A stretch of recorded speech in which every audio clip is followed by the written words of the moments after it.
algunas semanas atrás habíamos hablado de una herencia bendita. ¿Te acuerdas de que el Señor tiene una herencia bendita para nuestras vidas? ¿Quién se acuerda? A ver, ¿sí? Si no, cualquier cosa, allí la tienes en los canales de YouTube, puedes escuchar. Y pensando en esto que vamos a hablar varios domingos sobre esto que es lo que significa una herencia bendita, o mejor, como dice allí, ¿cómo quiero caminar? ¿Cómo quiero caminar? Porque nosotros como hijos de Dios, nosotros tenemos esa promesa de una herencia bendita. ¿Sabe que en esa herencia está tu nombre y apellido? Está mi nombre y apellido. Allí está. Y el Señor Jesús nos dice alguna clave fundamental para poder tener esta herencia. Y habla de corazones humildes. Pero no cuando habla humildes que no tengo un duro. El humilde de corazón es aquel que necesita a Dios y lo reconoce y no dice, bueno, lo que pasa es que yo decido por mi cuenta, sino que hay una necesidad de lo que es Dios. Y este es el secreto, creo. Pero para vivir esta vida, esta herencia, para poseerla, necesitamos la sabiduría para conducirnos en la vida. Si no, no vamos a poder tener esta promesa de la herencia. Quiero que te quedes con esta palabra. Necesitamos sabiduría para saber cómo conducirnos en la vida. ¿Por qué? Porque esto me va a hacer poseedor de la herencia. Hay cosas que no se compran con dinero. Por más millones que tengamos, ¿no? Amancio Ortega es el hombre más rico, el dueño de Zara es el hombre más rico de España y está en el número 13 en el mundo. Pero eso no garantiza una herencia bendita. Eso no nos garantiza. Y muchas veces vemos personas, y a veces nosotros mismos, que no saben cómo vivir. Y a través de situaciones se enredan en relaciones, en problemas matrimoniales. Y el problema fundamental no es que solamente hoy yo puedo ser afectado, sino eso tiene un alcance futuro. No decido para hoy y nomás se pasó, sino que estoy también afectando a las personas que me rodean y a nuestras generaciones que vienen. Entonces, qué importante que es tener sabiduría para conducirnos en la vida. Ahora la pregunta sería, ¿dónde la compro o dónde la encuentro? ¿En la universidad? ¿En dónde? Porque necesitamos, la sabiduría nos ayuda a reaccionar y saber cómo enfrentar las situaciones que nos toca vivir. Todos la necesitamos porque tenemos situaciones continuamente que decidir. Creo que es el mejor legado, la mejor herencia que un buen padre puede dejar a un hijo, es esa sabiduría. Y hay un texto en la palabra, y yo digo, cada vez me impacta más la palabra de Dios. Cada día soy impactada por la sencillez con que nos habla. Nosotros somos tan complicados o queremos complicar. Y es tan sencilla la palabra. ¿Sabes que en Primera de Corintios 1:24, el apóstol Pablo dice, Cristo, la sabiduría de Dios. Cristo es la sabiduría de Dios. Así dice, Cristo es la sabiduría de Dios. Y nosotros a veces nos complicamos tanto, necesito tal cosa, necesito cómo saber, pero hay una respuesta y es que Cristo es la sabiduría. Dice Cristo, poder de Dios y sabiduría de Dios. Entonces, la sabiduría es una línea, es un camino que va del Señor a mí, es vertical. Es vertical. El conocimiento me hace que sea horizontal. El conocimiento es lo que me da la sabiduría en la forma en que puedo actuar alrededor, horizontal. Pero la sabiduría es del cielo. Y cuando nosotros llegamos al Señor, cuando nosotros le hemos aceptado en nuestro corazón, hay muchas cosas las cuales se van cortando, maldiciones que sin saberlo a veces estábamos por nuestra herencia. Pero sabes que cuando aprendemos a vivir, ¿no? Cuando aprendo a vivir sabiamente, se van cortando las ligaduras del pasado en mi vida. A ver, te explico. En cada una de las decisiones que nos toca vivir en la vida y decidimos continuamente, si mi forma de actuar es a lo que sé, a lo que me gusta, a lo que quiero, a lo que aprendí, entonces voy a seguir las huellas que yo quiero seguir. Pero si yo entiendo que yo necesito esa conexión vertical que es con el Señor, Él me va a dar la sabiduría que necesito para comenzar a cortar ligaduras en mi vida y así poder ser libre. Hay veces que llegamos al Señor y decimos, bueno, yo he hecho la oración de aceptar a Cristo, Cristo entró a mi corazón y es verdad, Cristo entró en nuestro corazón, pero el tema está que nosotros venimos arrastrando una forma de vivir y esas se han formado por repetición, por hábitos. Tenemos costumbres que hemos oído, que hemos visto, en la que hemos estado toda nuestra niñez con ellas y a veces ni siquiera nos gustan esas formas, pero las repetimos. Repetimos conductas en las cuales nosotros mismos no estamos de acuerdo. Repetimos y vamos a un molde. Y parecería que ese molde que no me gustó de la niñez, lo estoy repitiendo en esta edad. Entonces, yo no solamente tengo, que es lo más importante que en nuestra vida, aceptar a Cristo en mi corazón, sino que caminando sabiamente, yo voy a seguir cortando ligaduras que han marcado nuestra vida.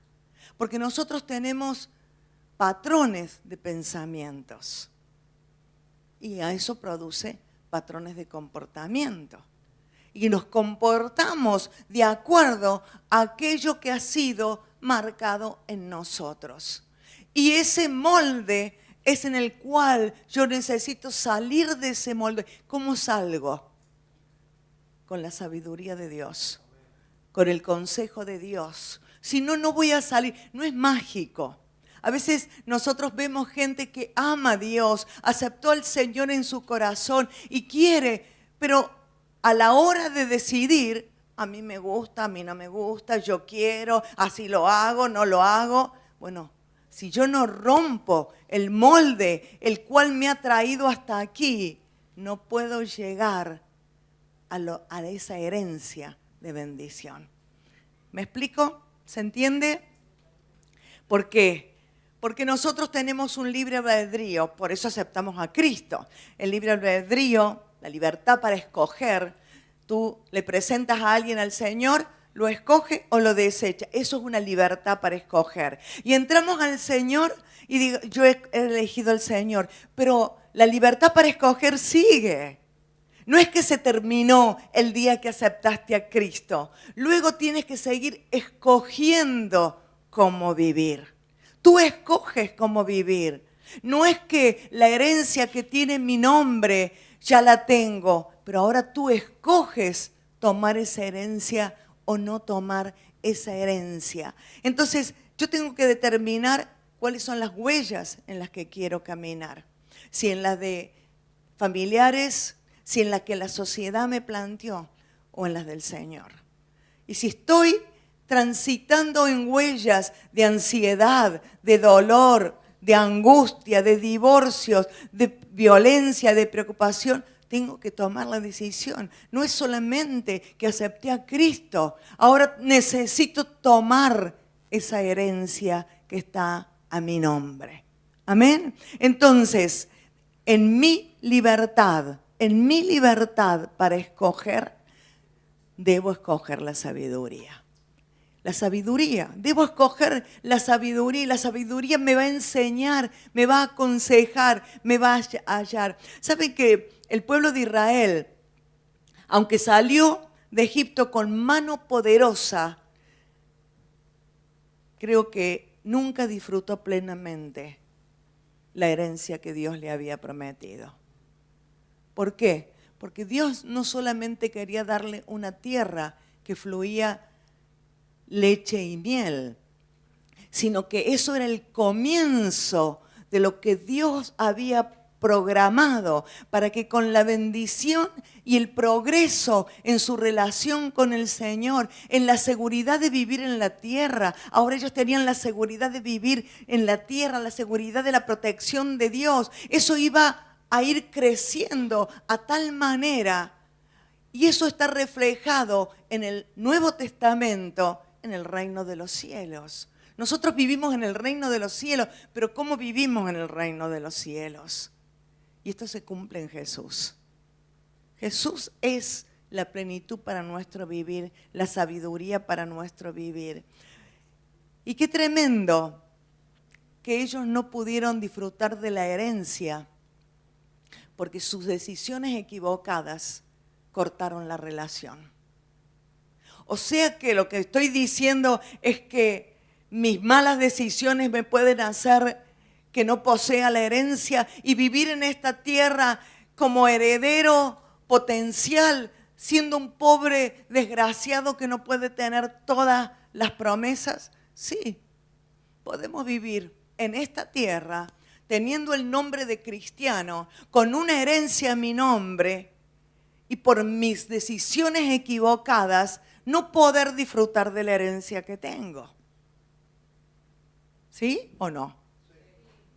Es tremendo esto, porque tenemos una herencia a nuestro nombre, pero si yo no tengo una relación, como le pasó al pueblo de Israel, con una herencia prometida, una herencia a la cual los iba a bendecir en toda dimensión, eso está mostrando lo que el Señor vino a completar hoy en nuestras vidas, y no pudieron disfrutar de la bendición.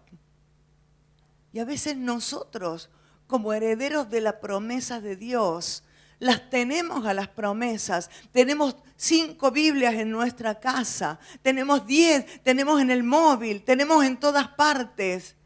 Pero no puedo disfrutar por decisiones equivocadas que nos hacen cortar la relación. La herencia está prometida. Y sabes que a veces dice, bueno, en el cielo voy a disfrutar. Es cierto que en el cielo, pero para la tierra hay promesas. Entonces no tenemos para qué no tener. A mí me gusta mucho el libro de Santiago, es tan directo, es tan claro, si toda la Biblia es clara, el libro de Santiago. Y sabes que la Biblia habla muchísimo de la sabiduría, muchísimo. Encuentras toda la Biblia hablando de la sabiduría, porque la sabiduría está en su plenitud en Cristo. Pero lo más importante no es eso, aunque sí es eso. Pero lo más importante, que el Señor dijo, lo que tengo te dejo. Entonces, nosotros por todos lados tenemos una herencia con nuestro nombre. El Espíritu Santo, que es el mismo Espíritu que le dio la sabiduría al Señor, porque Él vivía como hombre en la sabiduría del Espíritu, lo tenemos. Entonces tenemos que aprender a vivir en esa dimensión. Así como decidí que Cristo venga a mi vida, tengo que decidir que yo voy a comenzar a vivir de otra manera. Y decía del libro de Santiago, que es tan práctico, ¿no? Que es tan directo, que no tiene vueltas. El libro de Santiago, allí en el 3.13, menos mal que lo tiene la... Dice, ¿quién es sabio y entendido entre ustedes? Él hace una pregunta. Y menos mal que la contesta él y no nosotros. Yo soy sabio, yo soy muy humilde, así que no. ¿Quién es sabio y entendido entre nosotros? A ver, esa es la pregunta que hace Santiago. ¿Quién es sabio y entendido entre ustedes? Y entonces comienza nuestra cabeza a pensar, a ver, bueno, a veces sé contestar sabiamente, a veces, bueno, por ahí no, por ahí hago cada cosa que no. Y empezamos a darle vuelta. Pero él da la respuesta. Dice que lo demuestre con su buena conducta mediante obras hechas con la humildad que le da su sabiduría. Fíjate lo que dice el 14, te lo leo. Dice, pero si tienes celos amargos y contención en vuestro corazón, no os jactéis ni mintáis contra la verdad. Porque esta sabiduría no es la que desciende de lo alto, sino terrenal, animal y diabólica. Es fuerte, ¿no, Santiago, no? O sea que si no caminas con la sabiduría de Dios, dice que la que caminas es con la terrenal, animal y diabólica, ¿no? Porque donde hay celos y contención, pero se ha puesto, ¿para qué me pregunta si soy sabio y entendido y después me larga todo esto? Me dice todo este tipo de cosas que uno comienza a analizar dentro de uno, dice, porque puede ser terrenal, animal o diabólica, qué hombre. Y dice después, porque si hay celos y contención, allí hay perturbación y toda obra perversa, nos está desmoralizando. Dice, pero la sabiduría que es de lo alto es primeramente pura, después pacífica, amable, benigna, llena de misericordia y de buenos frutos, sin incertidumbre ni hipocresía. Y el fruto de justicia se siembra en paz para aquellos que hacen la paz. Nos dio por todos lados. ¿Quién es sabio y entendido entre nosotros? Y dice Santiago, tu buena conducta es la que va a mostrar. Por tus obras, por tus buenas obras, hechas con humildad. ¿Saben quién me lo da? La sabiduría. Cosas que a veces nos parecen que venimos al Señor solamente a pedirle que nos solucione el problema tal, que nos sane, que nos provee el dinero, que nos dé el trabajo, y dejamos de lado que nuestra vida tiene que ser impactada por la sabiduría del cielo y tenemos que cambiar hábitos y moldes, romper los moldes que nos han marcado en una forma que no correspondía. Cristo es poder y sabiduría de Dios. Y tenemos que anhelar esto para nuestras vidas.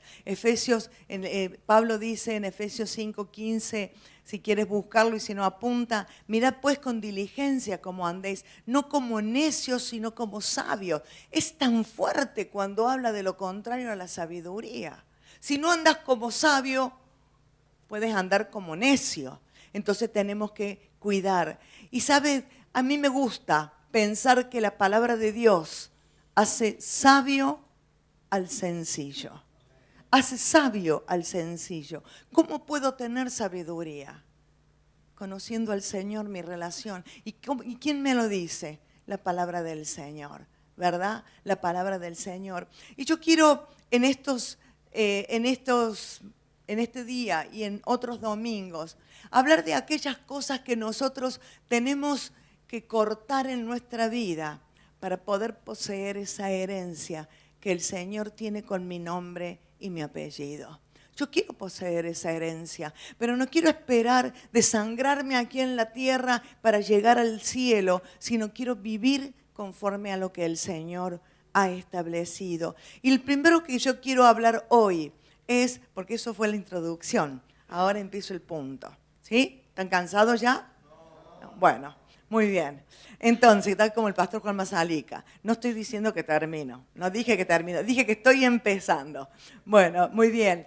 Y lo primero que yo quiero que nosotros veamos es cómo soltar las ligaduras de las decisiones equivocadas.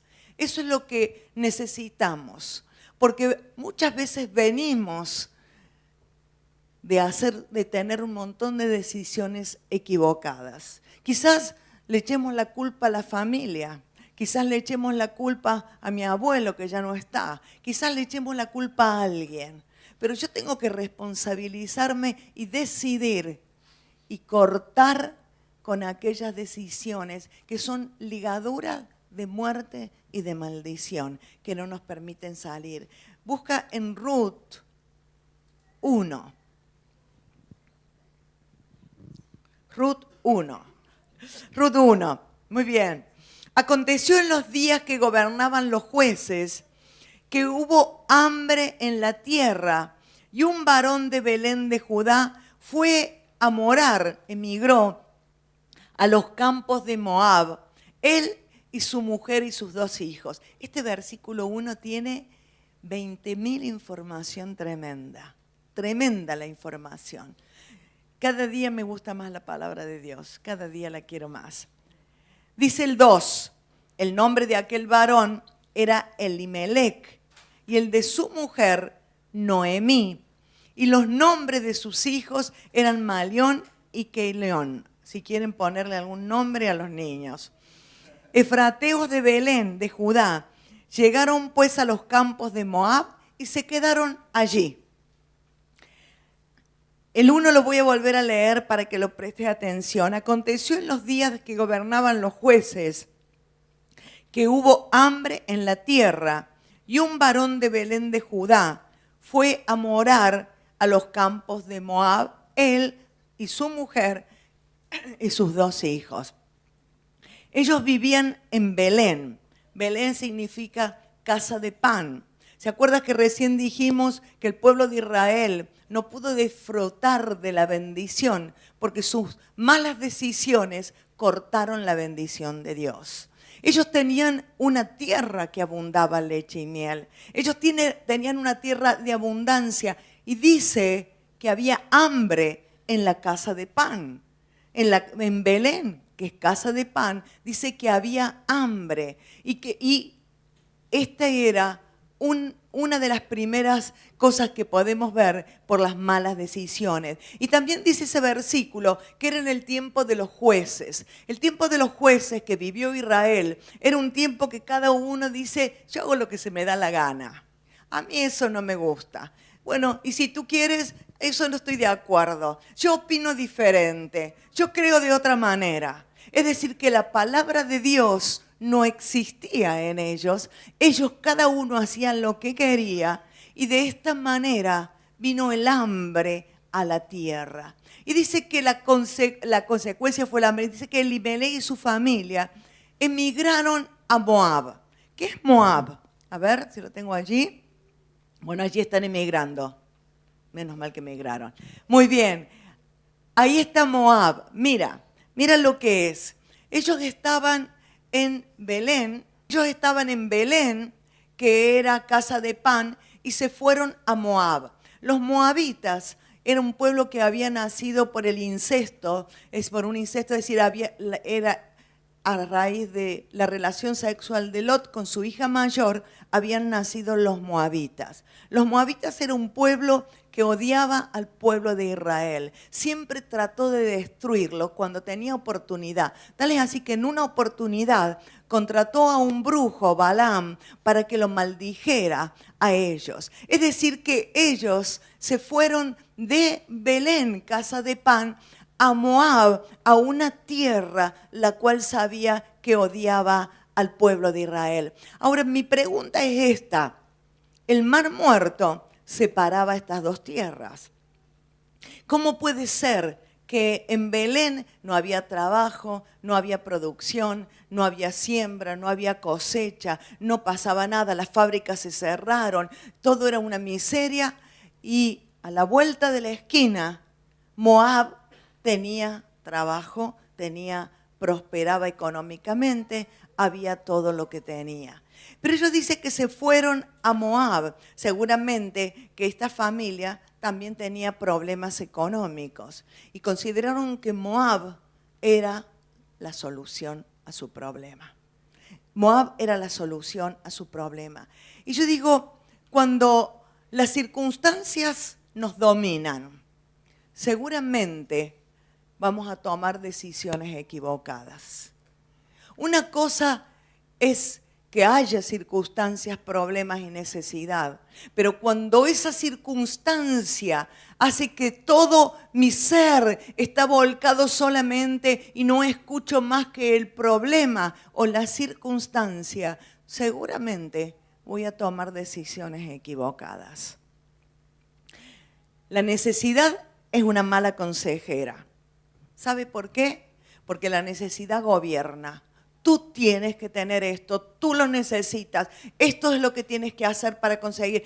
Y hay que tomar cualquier decisión porque la necesidad te lo está ordenando y te lo está mandando. Es mala consejera, no te permite escuchar a Dios. Cuando hay una circunstancia, cuando hay una necesidad, es tan fuerte todo el tiempo que te está hablando de la necesidad, que lo necesitas, que lo tienes, que tienes que solucionar esto, que esta situación está así, pero no puedes pasar de esto. Es tan fuerte su voz y tan constante que no te deja escuchar la voz de Dios. Entonces, cuando las circunstancias nos dominan, nosotros nos damos cuenta que podemos equivocarnos en nuestras decisiones. Y se acuerdan que habíamos dicho que ellos vivían en el tiempo de los jueces, donde cada uno hacía lo que se le daba la gana. De repente, por la misericordia de Dios, se levantaba un líder, un hombre o una mujer en que hablaba al pueblo, guiaba al pueblo, y ellos por un tiempo andaban, pero luego volvían a los moldes antiguos. Y este es el problema, que cuando yo no tengo esa palabra de Dios en mi vida, lo más fácil es volver al molde antiguo. Y el diablo siempre quiere llevarnos al molde antiguo. El diablo quiere llevarnos a las situaciones anteriores de conocerlo a Él, donde Él puede oprimirnos libremente, donde Él puede hacer de nosotros lo que querramos.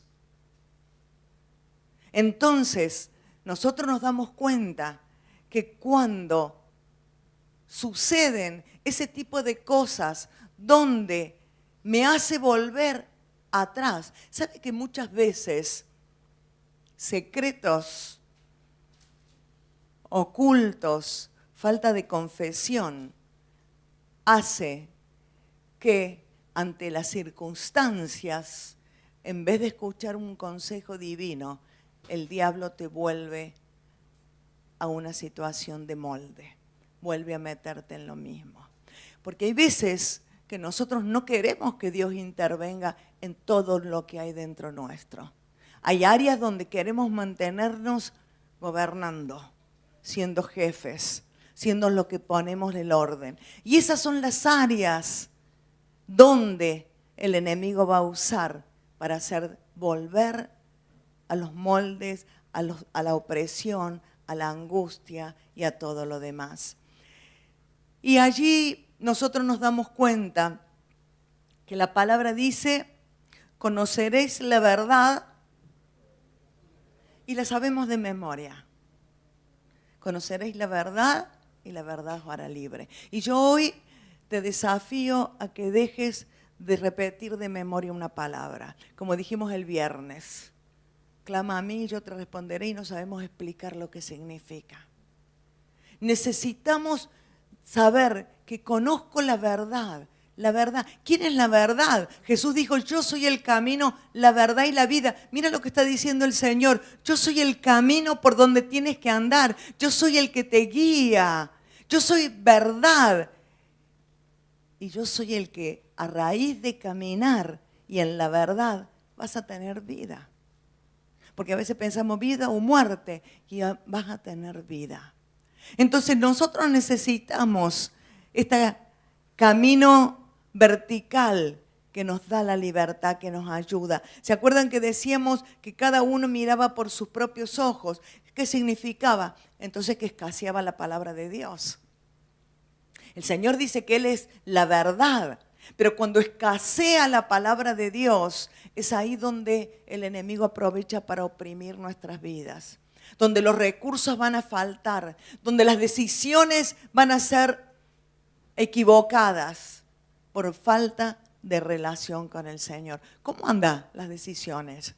¿Cómo anda? ¿Escasea o es abundante? Bueno, si fuese otro predicador le diría, dile al que está al lado, ¿escasean o son abundantes? Cuando escasea la palabra, como pasaba en la época de los jueces, claro que va a haber crisis. Claro que va a haber situaciones donde nos sentimos oprimidos por el diablo. No puedo salir, me tiene atado con esta situación. No puedo, doy un paso adelante y doy 3 atrás.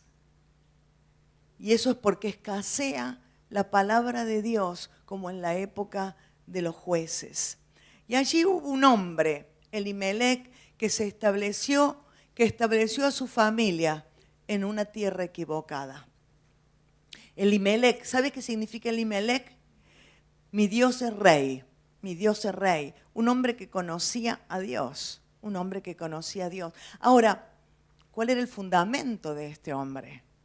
El Señor Jesús habla, y creo que a lo mejor lo sabemos todos, cuando alguien edifica una casa, ¿sobre qué fundamentos la edificamos? ¿El que edificó sobre la arena o el que edificó sobre la roca? ¿Recuerdan ese texto? ¿Sí? Y si no, después lo vamos a leer. Pero fíjate lo que dice el Señor. ¿Por qué me llamáis Señor, Señor, y no hacéis lo que yo digo? Por eso yo digo que la Biblia es tan simple y es tan directa que es imposible no entenderla. Hay gente que dice, necesitamos que nos interpreten la Biblia. Bueno, necesitas, a lo mejor no sabes el idioma, tendrías que leerla en tu propio idioma para poder entender. Dice, ¿por qué me llamas Señor, Señor y no haces lo que yo digo? Dice, todo aquel que viene a mí y oye mis palabras y las hace, les voy a decir cómo es. Son gente sabia. Son gente sabia. Y él acá habla del fundamento. Habla de aquel que edifica una casa sobre una roca cuyos fundamentos son profundos. Y viene el otro y dice, pero vea, qué tanto cavar, qué tanto vas a andar haciendo eso. Ven, vamos a edificar. Si total, la casa a la vista va a ser igual las dos casas. Y es verdad, seguramente que a lo mejor la otra era súper chula y tenía más detalles de moderna, pero edificó sobre la arena. ¿Sabes qué es arena? Pedacitos de roca totalmente desarmadas. Esa es la arena. Entonces, sucede que el que edificó sobre la roca, vinieron vientos, vinieron problemas, vinieron situaciones y se mantuvo. Y el que edificó sobre la arena, vino esas tormentas y destruyeron la casa. Entonces la pregunta es, ¿qué hace el Señor? ¿Cuáles son tus fundamentos? ¿Cuál es mi fundamento? Pasamos problemas todos. Te digo que los pastores pasamos muchos problemas. Mi semana ha sido una semana de situaciones difíciles y de problemas. Tal es así que yo decía, ¿tendré fuerza para pararme el domingo para poder hablar a la gente? Pero nosotros todos tenemos problemas. Pero ¿cuáles son nuestros fundamentos? ¿Cuál es en qué yo edifiqué mi vida? Pero no solamente es mi vida, sino como decía antes, ya también influye en los que me rodean y en las generaciones que están a nuestro lado y las que vienen. Entonces, nuestros proyectos de vida tienen que ver con nuestros fundamentos. Yo no puedo hacer proyectos de vida cuando no tengo fundamentos. ¿En qué me voy a parar? ¿En dónde voy a pararme? Hay un texto bíblico que yo te invito a que lo busques en tu Biblia. Yo le puse mi nombre. Si tú quieres, puedes poner el tuyo. Yo te dejo, porque es libertad. Isaías 59, 21. A ver, yo le puse allí mi nombre. Cuando puse Edith. Dice 59, 21. Yo creo que lo voy a leer en otra versión, que no me acuerdo cuál. 59, 21. Isaías dice, en cuanto a mí, dice el Señor, este es mi pacto con Edith. Mi espíritu que está sobre ti y mis palabras que he puesto en tus labios no se apartarán más de ti, ni de tus hijos, ni de sus descendientes, desde ahora y para siempre, dice el Señor. Amén, amén. Tomo esto para mi vida. Entonces yo tengo que mirar cuáles son mis fundamentos. Porque mis fundamentos El Señor dice que hace pacto. Yo hago pacto, Señor, contigo. Yo hago pacto con tu palabra. Yo hago pacto contigo, Señor. Yo quiero vivir sabiamente. Yo quiero que tu palabra me aconseje. Yo quiero que tú, Señor, seas el que me aconseje, aún en medio de las circunstancias difíciles. No quiero ser aconsejada por las circunstancias. No quiero ser aconsejado por el que no tiene fe. No quiero ser aconsejado por el que es débil y que no le importa el Señor. Quiero ser aconsejado por aquel que tiene un fundamento en el Señor y que es firme. Y esto lo tomo para mi vida y te invito a que lo hagas para la tuya. En cuanto a mí, dice el Señor, este es mi pacto contigo. Este es mi pacto, mi espíritu. ¡Qué tremendo! Yo no quiero que me regalen nada más que eso. Mi espíritu, el espíritu del Señor que está sobre ti y mis palabras que he puesto en tus labios no se apartarán más de ti. Señor, hago pacto contigo. No quiero que tus palabras se aparten de mi boca, ni de tus hijos, ni de sus descendientes, desde ahora y para siempre, dice el Señor. Amén. ¿Lo recibes de parte del Señor? Como parte de tu decisión, como decíamos al comienzo. Decisiones. Continuamente tenemos que tomar decisiones y estas decisiones tenemos que hacerlas con sabiduría. Y tú me puedes decir, es que a veces me cuesta el alma porque no puedo, porque lo sabio no es lo que me gusta. Está bien, es verdad. Seguramente que lo sabio no es lo que te gusta. Pero ¿con qué te quedas? Con lo de hoy que muere después que lo haces y que lo que tienes ganas de hacer y se terminó. Y lo único que tiene es secuencia de muerte mañana, o lo sabio que te da futuro. No solamente para ti. Necesitamos romper moldes de vocabularios, de palabras con violencia. Tenemos que romper esos moldes, esas herencias en las cuales de una manera u otra nos encasillamos y volvemos a lo mismo. Pero yo no tengo por qué vivir la forma que no fue correcta de mis antepasados. No estoy desechando a mi familia. Estoy quitando de mi familia lo que no vale y tomando lo que es bueno para poder vivir una vida y tener esa herencia que tiene mi nombre y mi apellido.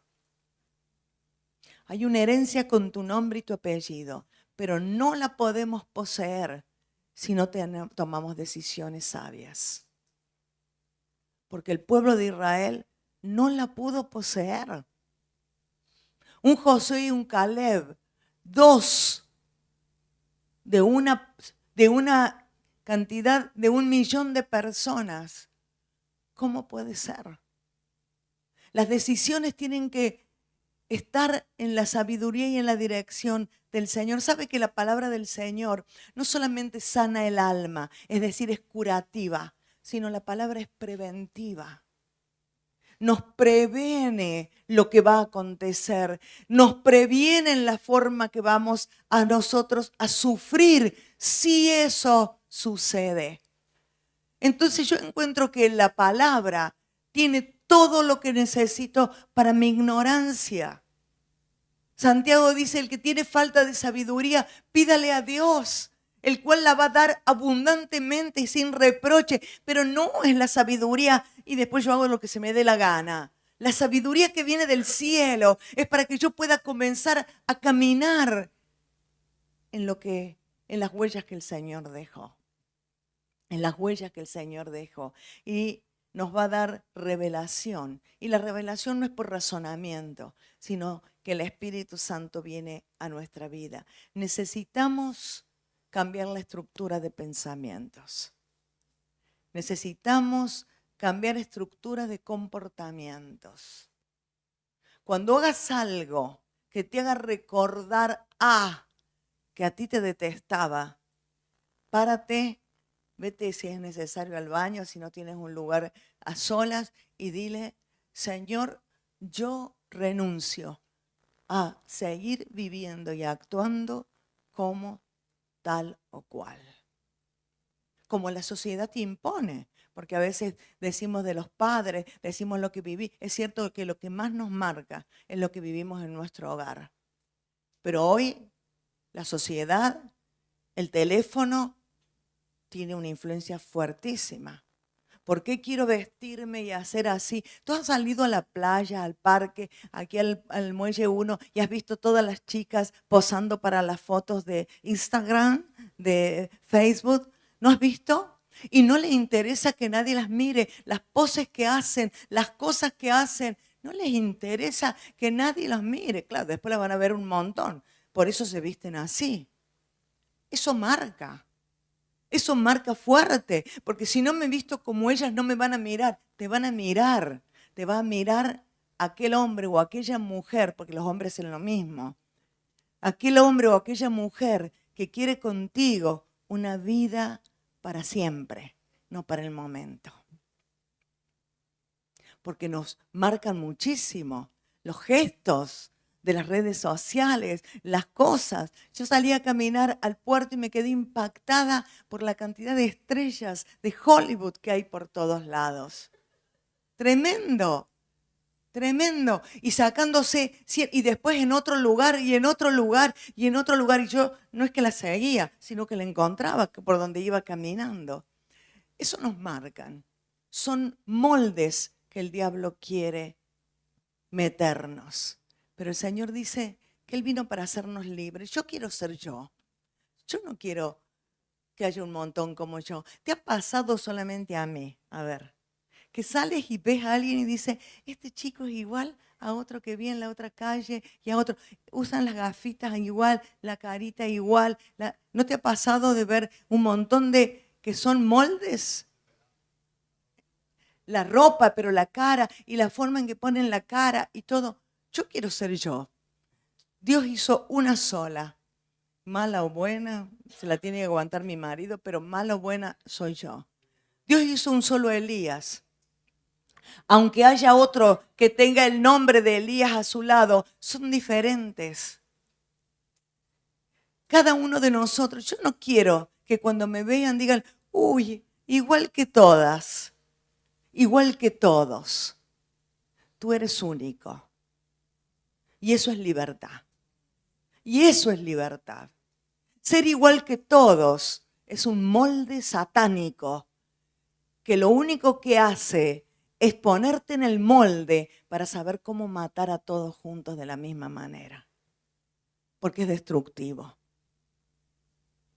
Entonces, comienza a pensar que tu sabiduría viene del Señor. Y cuando necesitas el consejo hasta de cómo vestirte, Señor, ¿cómo me he visto? Sabe que por veces, temporadas que a veces necesitaba algo, no me compré algo, porque no me iba a vestir como se visten todos. Y no porque ahora tenga mis muchos años. Esto lo estoy diciendo desde que era muy joven. No quiero que si todos usan el pañuelo, ese que venía acá porque se usaba una novela que no sé, todos salían a la calle con el pañuelo. Porque si se usaba tal, se usaba tal. Tú eres único. Esa es la libertad que habla el Señor. Esa es la libertad. Esa es la libertad en la cual el Señor nos llama. Necesitamos cortar las ligaduras de las malas decisiones, de las decisiones equivocadas, porque si no, no voy a heredar la promesa de mi herencia. Amén. Nos ponemos de pie. El Señor dijo, conoceréis la verdad y la verdad te hará libre. Conoceré. ¿A quién voy a conocer que me dé la libertad? ¿A quién? ¿A quién puedo conocer que me dé la libertad? A Jesús. Entonces, si estoy aprisionado, es porque hay poco conocimiento. Escasea la palabra, no te gusta leer la Biblia, te aburre, te cansa, te da sueño. Es normal, es verdad, es normal. Cuando empiezas a hacerlo, el diablo te va a poner sueño, te vas a dormir, vas a estar cansado, aburrido y vas a decir que no le ves sentido. Y cuando comienzas a vencer a través de todas esas mentiras del diablo y la lees de todas las maneras, comenzarás a descubrir las perlas que tiene la palabra.